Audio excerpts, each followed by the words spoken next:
Excelente día para cada uno de ustedes, estimados estudiantes que conforman el primer año de Bachillerato General Unificado. Les saluda una vez más su amigo Otto Carlos, el docente que estará impartiendo la materia de lengua y literatura, ¿sí? Entonces, queremos animarle en este momento, estimados estudiantes, ¿no? Que tome su módulo de estudio y se pueda ubicar en la unidad número 4, en la unidad número 4 donde vamos a estar no aprendiendo más referente a esta materia de lengua y literatura. Como está observando en este momento, no la diapositiva referente a la materia de lengua y literatura. Entonces, queremos de que usted tome su libreta de apuntes, su bolígrafo y pueda anotar las ideas principales. Unidad número 4, lengua e identidad, ¿no? Vamos a estar aprendiendo sobre la bibliografía, comentarios de texto, el español de América e identidad, el último punto de esta unidad número 4, ¿sí? Entonces allí estamos viendo, ¿no? La siguiente diapositiva referente a lo que tiene que ver la bibliografía. ¿Qué es la bibliografía? Es una parte fundamental en todo trabajo académico. Consiste en una lista ordenada alfabéticamente de las fuentes consultadas para confeccionar o realizar el trabajo que usted está realizando, ¿no? Tanto los que se citan explícitamente como los que se han consultado para su elaboración. ¿Cuál es la finalidad de la bibliografía? Es que el lector pueda identificar rápidamente el recorrido de la investigación. Además, da credibilidad al trabajo y es una muestra de rigor académico y científico, ya que esto es un requisito de respeto a la propiedad intelectual. Entonces, todo trabajo de investigación, todo proyecto debe tener la bibliografía, ¿no? Entonces, en el cual es, es la fuente consultada o donde se da aquella credibilidad a su trabajo, ¿no? Continuamos. La bibliografía también tiene los principales datos que deben aparecer en cualquier referencia bibliográfica. ¿Cuáles son? Nombre del autor, ¿no? En primer lugar, los apellidos del autor en mayúscula, ¿no? Y después de una coma, el nombre en minúscula, ¿no? Entonces allí vemos un ejemplo, Eco, Humberto, ¿no? Y si no es una obra de un autor, sino de una organización o institución, esta se considera el autor de la obra. Luego de eso viene el título de la obra, se escribe en letra cursiva si el trabajo se realiza a máquina o a mano, se subraya cómo se hace una tesis, ¿no? Y los otros datos sobre la edición, ¿no? Entonces, lugar de publicación, el editorial, año de la edición, ahí vemos un ejemplo, Barcelona, Gediza, no, 1993, ¿no? Plagio y la paráfrasis, ¿no? ¿Qué podemos decir referente a este tema, a este título del plagio? Se considera plagio a toda práctica en la que se toma como propios textos o ideas de otro autor sin reconocerlo, ¿no? Para no incurrir en plagio hay que evitar esto, copiar párrafos o frases sin entrecomillar, ¿no? Y sin anotar apropiadamente la fuente de la que procede, ya sea impresa, electrónica o audiovisual, ¿no? Dos, parafrasear o resumir fragmentos sin reconocer la fuente, ¿no? Entonces, volvemos y repetimos referente a lo que tiene que ver el plagio, parafrasear o resumir fragmentos sin reconocer la fuente. Y otro es hacer uso correcto de la paráfrasis, ¿no? Que es una forma de evitar plagio y consiste en recoger ideas de otros autores, pero analizadas y asimiladas y redactadas por ti. Entonces, por supuesto, parafrasear te exime de citar, pero no de recoger la referencia completa en la bibliografía, ¿no? Entonces, comentario de textos, ¿no? Comentario de texto.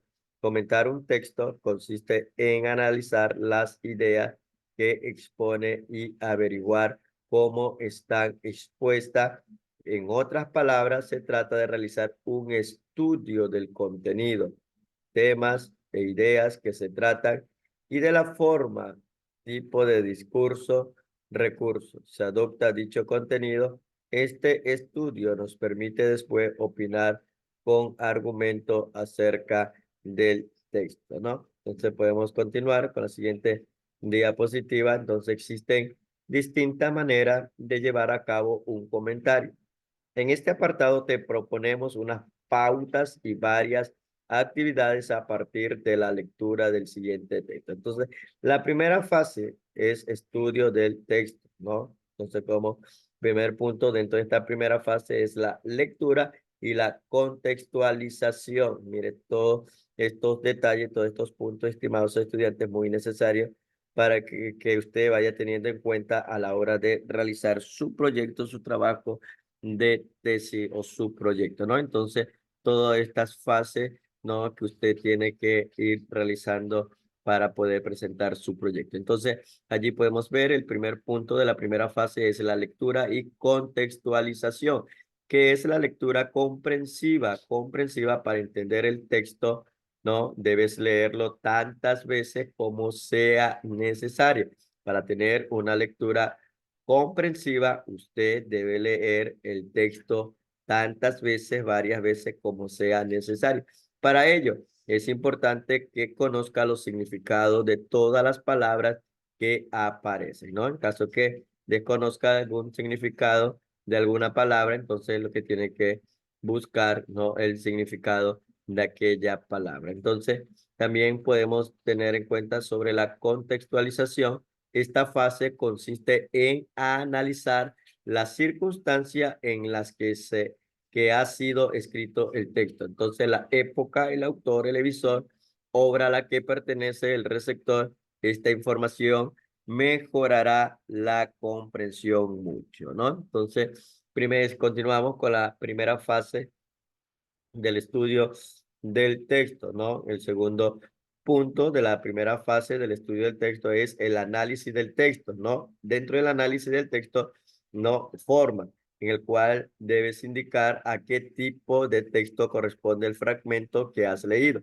teniendo en cuenta las características que presenta y qué recurso emplea para transmitir sus ideas, ¿no? El contenido, no olvide que la forma y el contenido son inseparables en cualquier texto. Por eso, debes averiguar cuál es el tema del texto, qué ideas se expone dentro del contenido. Otro dentro del análisis del texto es la estructura. Analizar la estructura consiste en explicar en qué orden y de qué manera aparecen expuestas las ideas del texto y establecer las partes que lo constituyen. Entonces, en este análisis del texto, no olvidarse estos tres puntos, ¿no? La forma, el contenido y la estructura, ¿no? Y como tercer punto, dentro de la primera fase del estudio del texto, vemos el comentario crítico. Entonces, por eso se ha mencionado reiteradas veces, ¿no? En los cursos anteriores y en este curso también o este año, ¿no? De que hay que tener un hábito de la lectura, ¿no? Ya que esto nos va a ayudar a dar un comentario o una opinión crítica, ¿no? Entonces, criterial. Entonces, la opinión personal, esta es la parte más subjetiva del comentario. Debes hacer una valoración de las ideas expuestas y reflexionar sobre la efectividad comunicativa que a tu juicio tiene el texto y la impresión que te ha causado, ¿no? Entonces, esa es la primera fase del estudio. Continuamos con la segunda fase, ¿no? Luego del estudio del texto, ya viene la segunda fase que es la exposición del comentario. Segunda fase es la exposición del comentario. La primera fase, ¿cuál era? No, el estudio, no, del texto. En esta segunda fase, ¿cuál es? La exposición del comentario. Cuando hablamos de exposición, consiste en redactar o explicar oralmente lo que has aprendido sobre el texto y la opinión que te merece. Para ello, debes tener en cuenta todos los datos obtenidos anteriormente y hazlo de manera clara y ordenada, precisa, ¿no? Que tenga coherencia todas las ideas y todos los datos que va a presentar, ¿no? Vas a realizar un comentario de texto sobre alguno de estos temas, léelos y consúltalos en la prensa, ¿no? En los medios de comunicación o por vía de internet, ¿no? Aquí vemos un ejemplo, ¿no? Referente a una exposición que usted puede dar como el terremoto ocurrido en Ecuador, ¿no? Otro tema o otra exposición en el cual usted pueda comentar también es la clasificación a la final de la Copa Libertadores de América por parte de Independiente del Valle. Entonces sigue los siguientes puntos en el cual te va a ayudar en esta segunda fase de la exposición del comentario. Dentro de la exposición, usted va a tener una comprensión. Para comprender un texto, mire, debes de leerlo atentamente y consultar el diccionario y los significados de todas aquellas palabras que desconozca. Entonces, debe tener una total comprensión del texto que está leyendo, ya que esto te va a ayudar a dar una exposición en los comentarios, una opinión personal. Entonces, para lo cual debes estar empapado absolutamente del texto que no está exponiendo, ¿no? Entonces vas a dar la exposición y vas a exponer tus comentarios, tus opiniones. Entonces, la localización consiste en situar el texto en relación con su autor y el tiempo en el que se escribe. Esto te ayudará ¿a qué? A entender mejor el texto que comentas, ¿no? Seguimos con la segunda fase que es la exposición del comentario, ¿no? Entonces, la expresión, al analizar la forma o expresión de un texto, debes fijarte en estos aspectos. ¿En qué aspecto? El tipo de texto. Hay que determinar el género al que pertenece, así como el medio expresivo en que se manifiesta, sea en verso, sea narración o sea diálogo, ¿no? Otro de los aspectos que vas a tener en cuenta a la hora de expresar o la expresión, ¿no? De un texto debe de tener recurso lingüístico, ¿no? ¿De qué se trata los recursos lingüísticos? Es de analizar el valor de las formas verbales, las expresiones que se utilizan en ese texto. Entonces, y por último, el recurso o recursos literarios, que consiste en detectar los recursos estilísticos que utiliza el autor y la función que desempeña en el texto. Entonces, mire, esa es a la hora de fijarte todos estos aspectos en la expresión de un texto, ¿no? Segunda fase, continuamos con la segunda fase en la exposición del comentario, la opinión personal. Debes reflexionar sobre la impresión que te ha causado el texto y sobre la importancia de la obra a la que pertenece dentro de la literatura de la época, ¿no? Otra de la exposición del comentario en esta segunda fase es la redacción, que se trata de redactar un comentario en el que se recojan los principales datos obtenidos en la primera fase. Entonces, dentro de esto te va a recoger, ¿no? Va a tener en cuenta esto, la introducción, el análisis y la conclusión. Dentro de la introducción, que es lo que va a presentar, es el tema, el texto trata sobre tal, este punto, este y lo otro. El análisis indica cuáles son los rasgos más destacados en cuanto a su forma y su contenido, y la conclusión es pon tu comentario personal, ¿no? Ya resume, ¿no? Y donde también presenta tu opinión personal, ¿no? También aquí estamos viendo sobre el español de América. Aprendamos en este momento, ¿no? Creo que todos recordamos, ¿no? Ante la colonización de América en el año de 1492, según el descubrimiento de América, en el cual se registra en algunos materiales. 1492, ¿no? El continente estaba poblado por habitantes autóctonos, ¿no? De diferentes razas y culturas que tenían su propia lengua vernácula, ¿no? Entonces, cuando Cristóbal Colón llegó a estas tierras, se encontró con cientos de culturas diferentes, cada uno con su propia lengua, ¿no? Ahí el náhuatl, el maya, el tayano, el quechua, el aymara, el guaraní, el mapuche. Entonces se hizo imprescindiblemente la presencia de intérpretes, ¿no? En este caso como europeos o autóctonos que hicieran de intermediario entre los indígenas y los españoles, ¿no? Entonces el español de América, ¿no? En esto, cuando ya comienza a haber todo lo que tiene que ver el español de América. En ocasiones, para facilitar el entendimiento entre los españoles y los indígenas americanos, se fomentó el uso de una lengua autóctona. Entonces, como el quechua en Perú o el náhuatl en México, ¿no? Quechua en Perú o el náhuatl en México, ¿no? Entonces, allí podemos ver el español en América. Entonces, los misioneros, mire, entonces estamos viendo todo lo que es esta historia referente a cómo llegó esta lengua, ¿no? El español en América. Los misioneros, sobre todo los franciscanos y los jesuitas, cumplieron un importante papel, ya que elaboraron diccionarios y gramática para ayudarnos y que ayudaron el aprendizaje y el conocimiento de las lenguas no indígenas. Sin embargo, durante la época colonial, comprendida entre el año 1492 y el siglo XIX, se llevó a cabo un proceso de hispanización,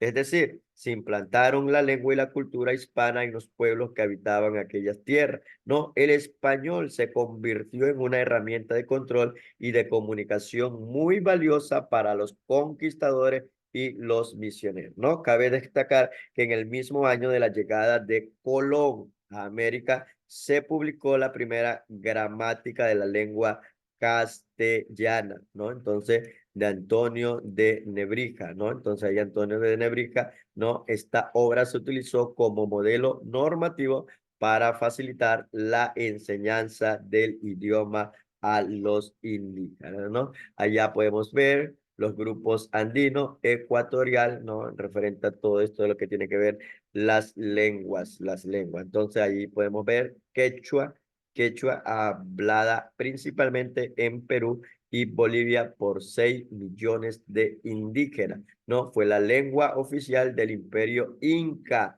Algunos términos del quechua son cóndor, caucho, chirimoya, ¿no? El quechua hablado en Ecuador se denomina quichua, ¿no? Entonces, mire, esto, ¿no? En Perú, quechua, y aquí en el Ecuador, ¿no? Se denomina quichua. Entonces, posee una ortografía unificada y es hablada por alrededor de 1 millón de hablantes, ¿no? Ahí podemos ver otra lengua, ¿no?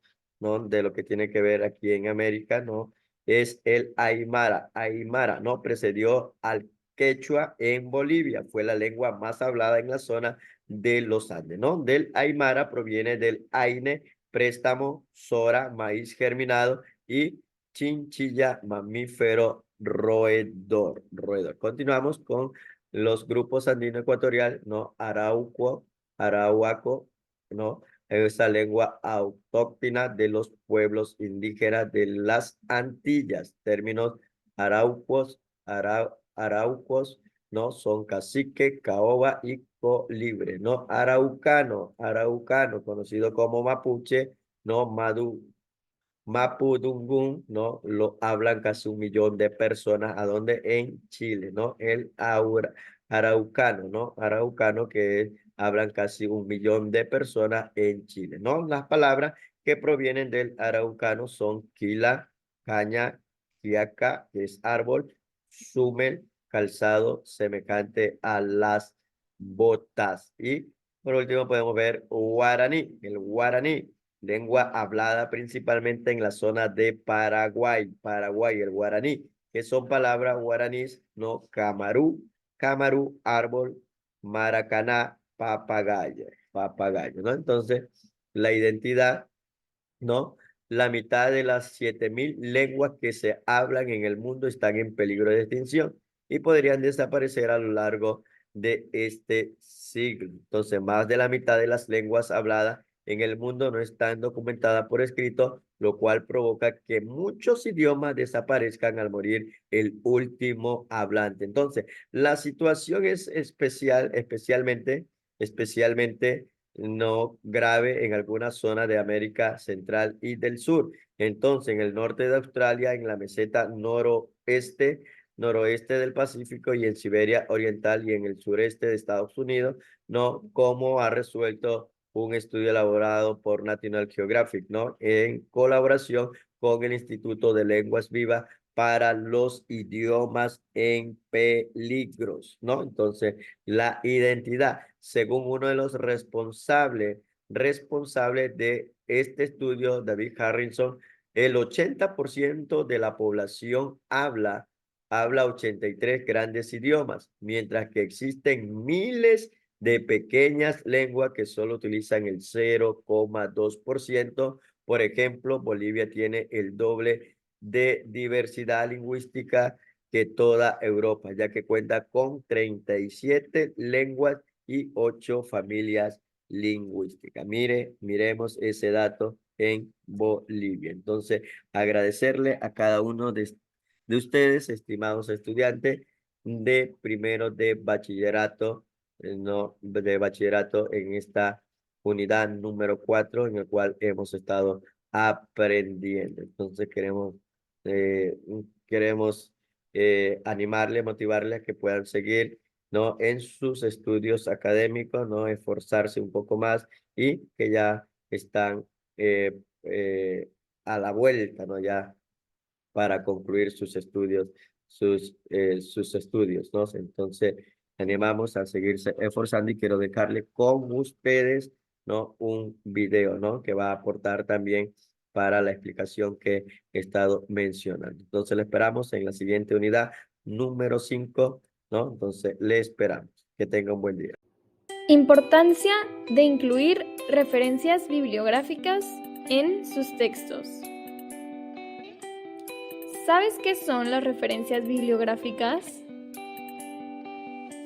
Las referencias bibliográficas son un conjunto de datos del autor, año de publicación, título, edición y lugar de publicación. Pero, ¿por qué es importante citar? Número 1. Da crédito a las ideas ajenas. En un trabajo se debe de citar cualquier información que no sea tuya y recuerda siempre usar fuentes de información académica que sean confiables. Número 2. Evita el plagio. De esta manera puedes tomar información de distintas fuentes sin que sea considerado plagio, ya que le estás dando crédito a los autores. Número 3. Refuerza o aclara una idea. Respalda una idea dicha por ti en un trabajo. Número 4. Unen un trabajo actual con uno anterior. Al citar un trabajo, estás referenciando un lugar donde se puede acceder a más información sobre el tema del que estás hablando. Y número 5. Aporta al desarrollo de líneas investigativas. Ayuda a clasificar la investigación y esto hace que sea más fácil seguir desarrollando un tema en específico. Gracias.